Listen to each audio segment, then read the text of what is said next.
Kathy Newland menjalani rutinitasnya seperti biasa. Ia bekerja di toko bunga, sarapan di restoran di seberang jalan, lalu pergi ke kelas yoga.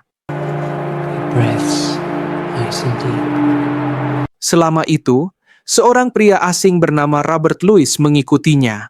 Saat Kathy sedang berlatih yoga, Louis menunggu di luar. Ia memeriksa mobil Kathy, lalu mengeluarkan pistol, kantong plastik, tali resleting, dan koran dari bagasi. Setelah meletakkan semua barang itu di kursi depan, ia terus menunggu. Let's open out into Warrior 2. Ia menerima telepon dari pembantu rumah tangga, Arundel, yang mengonfirmasi bahwa semuanya berjalan lancar untuk malam ini. Setelah kelas yoga, Kathy berbincang dengan seorang wanita lain di ruang ganti. Jelas sekali bahwa Kathy tidak setuju saat wanita itu menyiratkan bahwa ia ingin selingkuh dari suaminya. Kemudian Kathy pergi ke tempat parkir, bersiap untuk pulang. Namun, begitu ia masuk ke dalam mobil, Louis langsung menyerangnya. Ia menutup kepala Kathy dengan kantong plastik, melemparkannya ke lantai, dan mencoba mencekiknya. Kathy berhasil mendorongnya dan melepaskan kantong tersebut. Ia berteriak meminta tolong, tapi satu-satunya orang di dekatnya sedang memakai headphone dan tidak mendengarnya. Hal ini memberi Louis kesempatan lagi untuk menangkapnya. Ia mengatakan bahwa jika Kathy bersuara lagi, ia akan membunuhnya. Kemudian, ia menutup mulut Kathy dengan lakban dan mengikat pergelangan tangan serta pergelangan kakinya dengan tali resleting. Kathy dibiarkan di lantai, sementara Louis kembali ke mobilnya. Ia menunggu sampai mobil di samping Kathy pergi, lalu mengambil alih tempat parkir itu. Di sana, ia mengangkat Kathy, menguncinya di bagasi, lalu pergi. Dalam perjalanan ke rumahnya, sebuah mobil polisi berhenti di sampingnya saat lampu merah. Tapi Louis tetap tenang dan berhasil menghindari kecurigaan. Beberapa menit kemudian, saat sampai di rumah, pintu garasi macet di tengah. Jadi ia harus mengangkatnya sendiri dan menyangganya dengan sapu. Louis meluangkan waktu untuk memutar balik mobil dan memundurkannya ke dalam garasi agar bagasi masuk terlebih dahulu. Ia mengangkat Kathy dari bagasi dan menyeretnya ke dalam rumah, meninggalkan jejak darah dari kakinya yang terluka. Kathy dibawa ke ruang bawah tanah berukuran 3x3 meter, di mana Louis mengunci pintunya dan menyembunyikannya di balik dinding palsu dan meja dengan vas di atasnya. Saat Kathy berusaha melepaskan diri, Louis menaruh makanan di oven, lalu pergi ke mobilnya untuk mengepak barang-barang ke dalam tas. Kemudian, ia mengunjungi Kathy. Ia memberitahu bahwa dinding ruangan itu kedap suara, jadi berteriak pun tidak akan membantu. Ia lalu mengatakan akan membuka lakban agar Kathy bisa menyebutkan namanya. Setelah Kathy mengangguk tanda setuju, Louis membuka lakban, tapi Kathy langsung berteriak lagi. Jadi ia meninggalkannya dan pergi ke kantor. Ia memeriksa komputernya, memastikan bahwa semua suara di ruang bawah tanah telah direkam, lalu mematikan suaranya. Ia mulai membersihkan darah di lantai. Kathy berhasil berdiri dan mulai membenturkan tubuhnya ke pintu, tapi tidak berhasil. Menendang panel pintu juga sia-sia. Akhirnya, ia mencoba cara lain. Saat ia melihat ada ventilasi udara, ia mendekat dan berteriak meminta tolong. Tapi rumah itu berada di daerah terpencil, jadi tak ada yang bisa mendengarnya. Sementara itu, Louis mendengarkan rekaman berita lama, sambil mengisi peluru ke dalam pistolnya, lalu kembali mengunjungi Kathy. Dalam rekaman disebutkan bahwa kasus sedang disidangkan ulang karena muncul bukti baru dari 3 kematian. Kathy memohon agar tidak disentuh dan menawarkan tabungannya, $50.000. That's a lot of money for someone in your line of business. Louis mengatakan itu banyak uang untuk orang dengan pekerjaannya, tapi ia tidak menginginkan uang itu. Ia ingin tahu nama Kathy. Kathy menjawab, Kathy Newland, yang membuat Louis kecewa dan kembali ke dapur. Louis mengobrak-abrik tas Kathy tapi tidak menemukan apapun yang berguna, lalu kembali menonton laporan berita. Kali ini, sang reporter mengatakan bahwa buktinya tidak cukup untuk membuktikan adanya kematian tak wajar, Jadi kasus ditutup kembali dan keluarga berencana mengajukan banding. Saat Louis kembali memasak, Kathy berusaha mengubah posisi tubuhnya dan berhasil memindahkan tangan yang terikat ke bagian depan tubuh.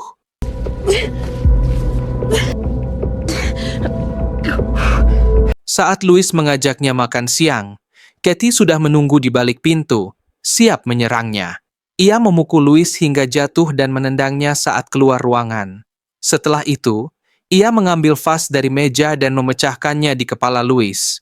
Kathy menyeret dirinya ke kantor Louis, mencoba menelepon polisi lewat telepon rumah. Tapi Louis muncul dan menembakkan pistolnya. Saat ia mendekat, Kathy mengambil pemberat kertas dan memukulkannya ke kepala Louis hingga pingsan. Beberapa detik kemudian, ia pergi ke dapur dan menemukan ponselnya tersembunyi di celananya, tapi tak ada sinyal. Lalu, ia mencari pisau di laci, memotong tali di pergelangan kakinya, dan mencoba keluar dari rumah. Sayangnya, semua pintu terkunci. Saat Louis sadar, Kathy bertanya bagaimana ia tahu tentang pekerjaannya. You said that's a lot for your line of work. How do you know what I do? Tapi Louis hanya duduk di meja dan mengajaknya makan siang. Ia kembali bertanya nama Kathy saat makan. Like your name for a start. Kathy menjawab, Kathy Newland. Louis mengingatkan bahwa ia memiliki pistol, dan pistol lebih unggul dari pisau. Who the fuck are you? Jadi Kathy setuju duduk di meja, tapi tidak menyentuh makanan. Louis mengatakan kalau ia ingin Kathy mati, ia sudah membunuhnya sejak awal. Ia kembali bertanya nama Kathy. Jawaban yang sama membuat Louis marah, dan ia melemparkan piring ke wajah Kathy. Saat Louis berjalan ke arah Kathy dengan pistol, mereka berdua meninggalkan meja. Kathy menjatuhkan pistol dari tangannya dan mencoba memukulnya. Louis membalas dengan mendorongnya ke meja dapur. Kathy menggigit Louis hingga ia menjauh, lalu mencekiknya dengan ikatan di lehernya. Namun, hanya membuatnya pingsan tidak cukup. Saat Kathy mencoba melarikan diri, Louis memukulnya dan membawanya kembali ke ruang bawah tanah. Saat kembali ke dapur, pembantunya, Alondra, sudah ada di sana. Ia datang karena Louis tidak memberitahu apakah ia dibutuhkan hari ini. Louis mengatakan tidak membutuhkannya dan mencoba menyuruhnya pulang. Tapi Alondra bersikeras ingin membersihkan pecahan piring dan merawat lukanya. Louis, yang putus asa, mengatakan bahwa ia hanya sedang mengalami hari yang buruk dan kembali mencoba menyuruh Alondra pergi. Alondra ragu, tapi akhirnya setuju, berjanji akan kembali besok dengan putrinya yang menginap. Louis membersihkan semua kekacauan, meletakkan bunga di vas baru, dan mencuci pisau berdarah. Lalu ia memeriksa kondisi Kathy, menempelkan plester luka. Setelah itu, ia mandi untuk mengobati lukanya sendiri, lalu makan siang sambil menonton berita lama tentang kasus Charleston 3, 3 pasien di Charleston Angel Hospital yang meninggal secara misterius. Sementara itu, Kathy mengambil ponselnya yang tersembunyi di celananya, tapi sinyal masih hilang. Saat ia melihat salah satu ubin lantai retak, ia menyimpannya. Ia mulai mencoba melepas ubin itu satu persatu. Louis kembali mengunjungi Kathy. Kali ini membawa kursi. Ia mulai menginterogasi tentang kehidupan pribadi Kathy. Namanya, ulang tahun, kota asal, jumlah saudara, dan hubungan dengan gereja. Kathy menjawab semua pertanyaan itu. Tapi Louis tidak puas. I've been watching you. Ia mengatakan bahwa ia sudah mengawasinya selama berbulan-bulan. Ia tahu semua kebohongan yang baru saja diucapkan. Jadi ia terus menekannya, menuntut jawaban yang benar. Akhirnya Kathy menyerah dan mengubah jawabannya. Nama aslinya adalah Natalie Ann Stephens. Ia tumbuh bersama saudara kembarnya, Kathy, yang bunuh diri ketika ayah mereka, dokter tim sepak bola, meninggalkan ibunya demi seorang pemandu sorak. Natalie tidak menyerah. Ia tetap melanjutkan studi keperawatan seperti ibunya. Sekarang, ia mengakui semua yang Louis ingin dengar. Louis mengatakan pasti Natalie ingin tahu kenapa ia menculiknya. Tapi ia hanya mengatakan bahwa mungkin Natalie sudah tahu, lalu meninggalkan ruangan lagi, membawa kursi tersebut.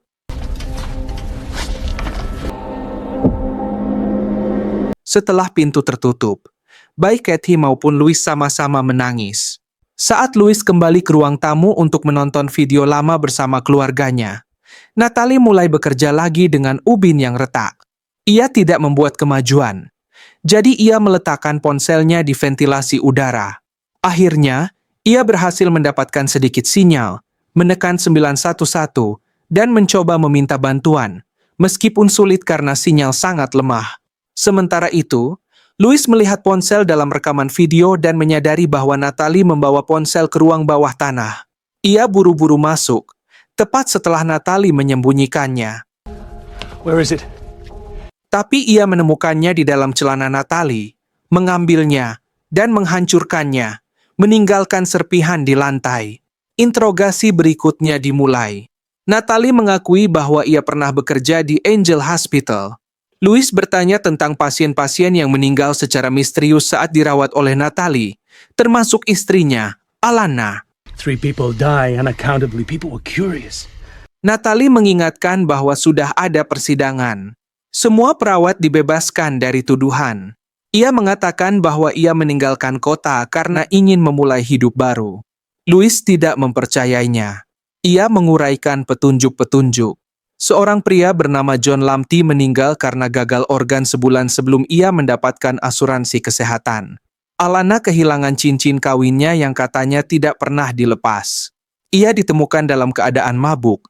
Aneh, karena ia jarang minum, dan tubuhnya mengandung GHB, obat yang sering digunakan untuk melumpuhkan korban pelecehan. Louis tidak hanya curiga, ia yakin. Ia mengatakan bahwa jika Natalie tidak mengaku, ia akan mati. Setelah memeriksa komputernya, Louis kembali menonton video keluarga. Komputernya masih merekam semua suara dari ruang bawah tanah. Melihat mendiang istrinya di layar membuatnya terguncang. Ia pun bergegas kembali ke ruang bawah tanah dan menodongkan pistol ke kepala Natalie. Please, I'll tell you. I'll tell you everything. Natalie akhirnya mengaku. Ia dan saudara kembarnya tumbuh dalam lingkungan religius yang sangat ketat. Saat Kathy mengetahui bahwa ayah mereka berselingkuh dengan sahabatnya sendiri, ia langsung mengonfrontasinya. Ayah mereka pun meninggalkan keluarga mereka, dan mereka menjadi orang buangan. Mereka merasa dihukum karena dosa ayah mereka, hal yang mendorong Kathy untuk bunuh diri. Natalie menemukannya tergantung di lumbung. Itulah sebabnya Natalie mendedikasikan hidupnya untuk menolong orang. Pasien-pasien mempercayainya untuk menyimpan rahasia mereka, bahkan yang tergelap sekalipun. Ketiga korbannya semuanya telah melakukan dosa besar. John Lamptey memiliki 2 istri. Jane Spencer memfitnah suaminya dengan tuduhan kekerasan demi uang perceraian. Alana berkali-kali berselingkuh dari suaminya. Awalnya Louis tidak percaya, tapi Natalie menjelaskan semua petunjuk. Itulah sebabnya Alana ditemukan dalam keadaan mabuk, berdandan rapi, tanpa cincin kawin, di bar hotel. Kekasihnya bahkan sempat mengunjunginya di rumah sakit. Natalie mengakui bahwa ia membunuh Charleston Tree karena mereka adalah pendosa. She was a sinner. I killed her. Louis, setelah mengetahui rahasia istrinya, keluar dari ruang bawah tanah dalam keadaan terguncang. Ketika kembali ke ruang tamu untuk menonton video lain, ia mulai percaya pada Natalie.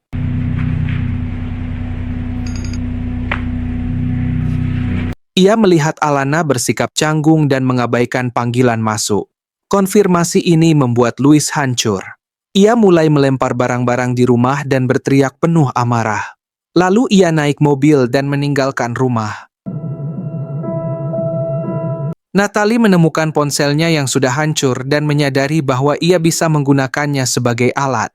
Akhirnya, ia berhasil melepaskan fragmen ubin dari lantai. Louis tiba di danau yang dulu sering ia kunjungi bersama Alana. 2 polisi mendekatinya, bertanya tentang lukanya dan alamat rumahnya karena mereka sedang menyelidiki panggilan darurat yang menyebutkan mobil seperti miliknya. Setelah memeriksa SIM di bagasi mobilnya, Mereka membiarkannya pergi, dan Louis memutuskan untuk pulang.